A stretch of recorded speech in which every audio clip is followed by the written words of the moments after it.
Welcome दोस्तों, मैं आपका दोस्त अजय कुमार शर्मा आपका एक बार फिर से स्वागत करता हूं आपके अपने यूट्यूब चैनल पे।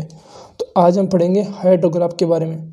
तो बेसिकली हाइड्रोग्राफ क्या होता है, जैसे मान लो कि कोई एक कैचमेंट एरिया है, यहाँ से बहुत सारी रिवर आ रही है और वो बाहर जाके किसी एक रिवर का निर्माण बना रही है। ठीक है, तो ये इसका आउटलेट हो गया कैचमेंट का।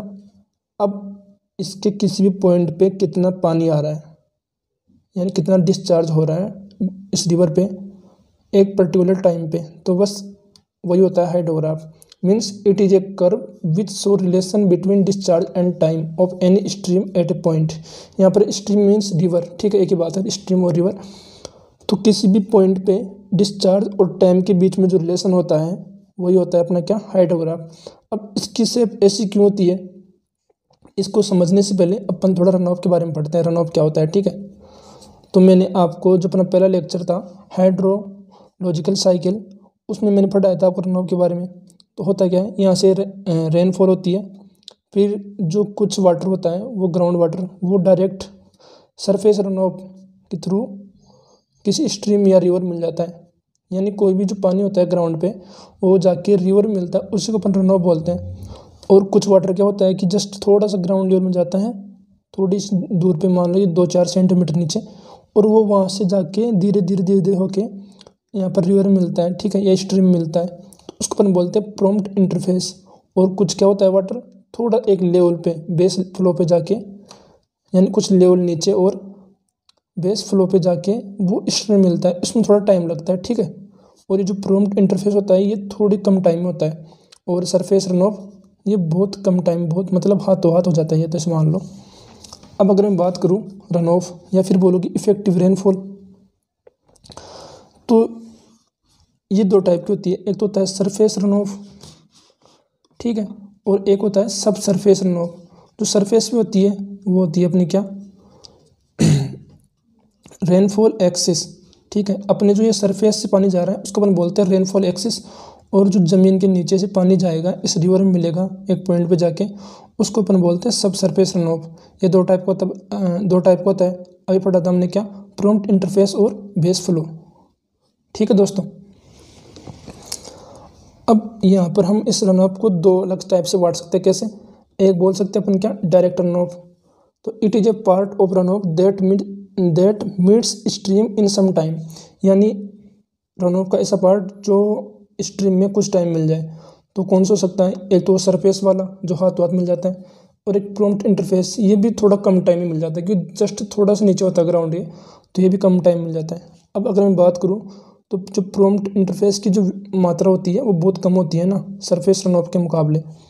तो अगर मैं बात करूँ यहाँ पर तो डायरेक्ट रन ऑफ को बोल सकता हूँ कि सरफेस रन ऑफ इक्वल होता है, यानी रेनफॉल एक्सिस बोलते हैं सरफेस रन ऑफ को।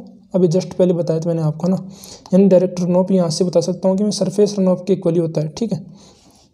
और बेस फ्लो क्या होता है, it is a part of run of which meets stream after a time, ठीक है, यानी कुछ टाइम बाद में मिलता है। जो प्रॉम्प्ट इंटरफेस के जो नीचे होता है वो होता है क्या, बेस फ्लो, इसमें कुछ टाइम लगता है, ठीक है। तो मैं बोल सकता हूँ यहाँ पर क्या, टोटल रन ऑफ क्या होगा, डायरेक्ट रन ऑफ जो सरफेस रन ऑफ होगा वो, और बेस फ्लो जो नीचे से जब पानी जाएगा ज़मीन के नीचे से वो base flow, total run of होगा। और डायरेक्ट रन ऑफ अगर मैं यहाँ से निकालूँ तो क्या होगा, total run of minus base flow, ठीक है। अब क्या होता है कि हाइड्रोग्राफ के बारे में आते हैं अपन वापस। तो टोटल रन ऑफ के रिस्पेक्ट में जो अपन मिलता है हाइड्रोग्राफ, उसको अपन बोलते हैं क्या, फ्लोड हाइड्रोग्राफ, ठीक है, flood hydrograph corresponding to total run off. और एक होता है अपने डायरेक्ट रन ऑफ हाइड्रोग्राफ। ये क्या होता है, जो अपनी डायरेक्ट रन ऑफ के रेस्पेक्ट में मिलता है, जो करस्पॉन्डिंग मिलता है हाइड्रोग्राफ, उसको अपन बोलते हैं क्या, डायरेक्ट रन ऑफ हाइड्रोग्राफ, ठीक है दोस्तों। अब अगर मेरे को डायरेक्ट रन ऑफ हाइड्रोग्राफ बनाना है एक फ्लूइड हाइड्रोग्राफ से, तो मैं क्या करूँगा, इससे बनता है क्या, फ्लूइड हाइड्रोग्राफ, इससे क्या बनता है, डायरेक्ट रन ऑफ हाइड्रोग्राफ। तो अगर मैं इससे ये बनाऊँ तो मैं क्या करूँ, अगर मैं इसको हटा दूँ, बेस फ्लो को हटा दूँ, तो मेरे पास क्या बन जाएगा, डायरेक्ट रन ऑफ हाइड्रोग्राफ, ठीक है, यानी separate base flow from fluid hydrograph, ठीक है दोस्तों। अब हम पढ़ते हैं एक नए टॉपिक के बारे में, जो इसका सब पार्ट है, कौन सा, एलिमेंट्स ऑफ हाइड्रोग्राफ बोल दो या फिर फ्लूइड हाइड्रोग्राफ बोल दो। तो देखो क्या होता है, ये आपको चीज़ समझने की है। ये समझ में आ गई तो इसे मान लो कि अपना हाइड्रोग्राफ बिल्कुल क्लियर हो गया। ठीक है, देखो क्या हुआ कि मेरे पास ये कुछ इंटेंसिटी से बरसात आई यहाँ पर। ठीक है, फिर यहाँ पर थोड़ी इसकी इंटेंसिटी बढ़ी, फिर यहाँ पर इसकी इंटेंसिटी बढ़ रही है, फिर घट रही है, फिर घट रही है। ठीक है, तो अब क्या होगा, जैसे मान लो कि मेरे पास ये कोई नदी है, मेरे पास बहुत ज़्यादा बरसात हुई। ठीक है, तो शुरू में तो क्या होगा कि नदी के अंदर पानी नहीं आएगा, क्योंकि ज़मीन के अंदर पानी जाएगा, इनफिल्ट्रेशन होगा। ठीक है, फिर उसका परकोलेशन होगा। कुछ टाइम बाद उसका नदी के अंदर पानी आना स्टार्ट होगा, तो वो धीरे धीरे उसका ग्राफ ऐसे बढ़ेगा। एक टाइम होगा कि नदी के अंदर पानी बहुत ज़्यादा होगा। ठीक है, फिर वो धीरे धीरे वापस नीचे आना स्टार्ट हो जाएगा। तो बस ये इसी को दर्शा रहे हैं। यहाँ पर देखो, यहाँ पर बरसात हो रही है। अब जिस टाइम में बरसात होती है उसी टाइम तो नहीं आता पानी, क्योंकि उस टाइम तो लॉस होता रहता है कि ज़मीन के नीचे पानी जाता रहता है। ठीक है, तो ये जैसे प्रेसिपिटेशन बढ़ रही है और उसी के रेस्पेक्ट में ये जो अपनी नदी के अंदर पानी आ रहा है वो दिखाता है हाइड्रोग्राफ को। ठीक है, और जो मैक्सिमम प्रेसिपिटेशन हो रही है, यानी मैक्सिमम जो रेनफॉल हो रहा है, और ये जो हाइड्रोग्राफ की जो मैक्सिमम पीक बनती है, यानी जो रिवर पे मैक्सिमम डिस्चार्ज होता है, उसके बीच में जो गैप होता है, ठीक है, उसको अपन बोलते हैं लेग टाइम। ठीक है, अब देखो यहाँ पर क्या होता है, अपने को प्रॉब्लम होती है, इससे ग्राफ को कॉम्प्लेक्सिटी बढ़ती है यहाँ पर। तो इसको क्या किया हमने दूर करने के लिए कि हमने मान लिया कि डी होवर अगर रेनफॉल हो रही है तो वो कितने डेप्थ तक हो रही है, एक्सिस रेनफॉल डेप्थ। ठीक है, यानी कितने डेप्थ तक वो रेनफॉल हो रही है, उसको हमने एक सेपरेट अलग लिख दिया यहाँ पर, ताकि, और हाँ, हमने इसके डेप्थ को यूनिफॉर्म मान लिया यहाँ पर इसकी इंटेंसिटी अलग अलग हो रही है, लेकिन हमने इसकी डेप्थ को यूनिफॉर्म मान लिया है। उसके रिस्पेक्ट में मैंने बनाया इसमें ग्राफ वापस। तो क्या होगा कि बेस फ्लो खुद का सेपरेट रहेगा अलग से, क्योंकि ये क्या है, फ्लूइड हाइड्रोग्राफ है, तो इसके अंदर बेस फ्लो आएगा, उसके बाद ये डायरेक्ट रनऑफ आएगा। ठीक है, तो ये बनेगा क्या, फ्लूइड हाइड्रोग्राफ। तो जैसे ये कुछ इस टाइप से बनेगा। अब यहाँ पर मैं अगर बात करूँ उसके एलिमेंट्स की, तो देखो ध्यान से, यहाँ पर ए बी सी है वो है राइजिंग लिम्ब, और यहाँ पर जो सी डी ई है वो है decreasing limb of fluid hydrograph, और यहाँ पर जो डी होवर है इसको बोलेंगे अपन ड्यूरेशन ऑफ रेनफॉल, कितने टाइम तक रेनफॉल हो रही है उसके रेस्पेक्ट में अपन बनाएंगे क्या, अपना हाइड्रोग्राफ। टी बी क्या है, अब देखो ध्यान से कि ये तो ज़रूरी नहीं है कि बरसात आएगी उतनी देर तक ही रिवर में पानी आएगा। हमने खूब बार देखा है कि बरसात जाने के बाद भी रिवर में पानी आता रहता है। ठीक है, तो वो क्या होता है कि टी बी क्या है, base period of fluid hydrograph. तो ये बरसात, ये जो रिवर है उसमें जो टाइम, मतलब बरसात का पानी लंबे टाइम तक आएगा, जबकि रेनफॉल कम टाइम तक होगी तब भी। ठीक है, ये पता है हमको। और अगर हम बात करें यहाँ पर सी पॉइंट, वो क्या बोलेंगे अपने इसको अपन बोल सकते हैं पीक ऑफ हाइड्रोग्राफ, या फिर बोल सकते हैं पॉइंट ऑफ कॉन्ट्राफ्लेक्शन, इसको अपन क्यूपी बोलते हैं। ठीक है दोस्तों, अब इसको समझने के लिए अपन एक क्वेश्चन करते हैं। ठीक है, एक बेसिक क्वेश्चन करेंगे तो उससे आपको थोड़ा और क्लियरिटी नजर आएगी। अब ये मेरे पास एक क्वेश्चन है, ordinate of a 2 hour flood hydrograph of 5 centimetre excess rainfall depth are. ये मेरे पास यहाँ पर टाइम है 5 ओवर तक, और ये इसका डिस्चार्ज है। ठीक है, और इसने बोला कि find D R H if base flow is 10 cumec. ठीक है, तो हमने मान लिया क्या कि इसका बेस फ्लो 10 क्यूमेक है, और उसके बाद हमने इसमें ग्राफ बनाया कि 1 होवर पे आ रही है 15, तो 15 के रेस्पेक्ट में 15 हो गया, 2 होवर पे ये 17 हो गया, 3 होवर पे ये 19 हो गया, 4 होवर पे 18 हो गया, और 5 होवर पे आते आते ये 16 पे रुक गया। ठीक है, 5 होवर पे 16 हो गया। तो ये इसका ये क्या हो गया, फ्लूइड हाइड्रोग्राफ हो गया। अब बोल रहे हैं फाइंड डी आर एच, यानी डायरेक्ट रन ऑफ हाइड्रोग्राफ बनाना अपने को।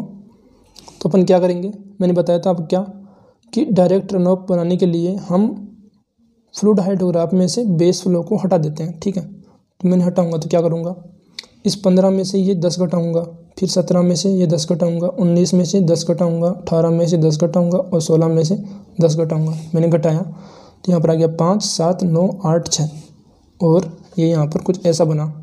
ठीक है, तो ये अपना क्या हो गया, डायरेक्ट रन ऑफ हाइड्रोग्राफ। ठीक है, और यहाँ पर क्या हुआ, 2 ओवर तक फ्लोड 2 आवर तक यहाँ पर अपने पास बरसात हुई है, तो रेनफॉल का टाइम कितना हो गया 2 आवर।